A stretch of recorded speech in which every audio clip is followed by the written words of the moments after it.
ċifri tal-Uffiċċju Nazzjonali tal-Istatistika juru li f'Marzu il-waslit tat-turisti laħqu kważi 173,000 turist li kienet tfisser żieda ta' 3.5% meta mqabbel ma' l-istess xahar is-sena li għaddiet. L-istatistika tal-NSO turi li kważi 146,000 turist żaru lil Malta għal btala waqt li aktar minn 16,700 żaru pajjiżna għal skop ta' negozju. Notevoli żieda l fuq ta' aktar minn 21% fl-att ta' turisti li żaru lil Malta minn barra l-pajjiżi tal-Unjoni Ewropea. Iċ-ċifri tal-NSO juru wkoll li l-attalji li laqattaw it-turisti f'Malta żdiedu bi 2.2% u qabżu l-1,100,000 lejl.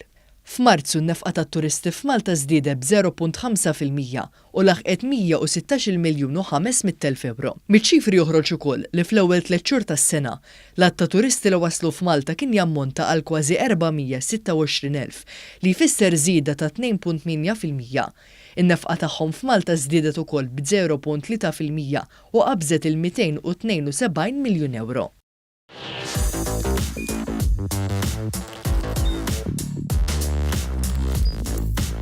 Idħol fuq one.com.mt u hemmhekk tista' tara l-programmi kollha li jxandru fuq One permezz ta' One Play.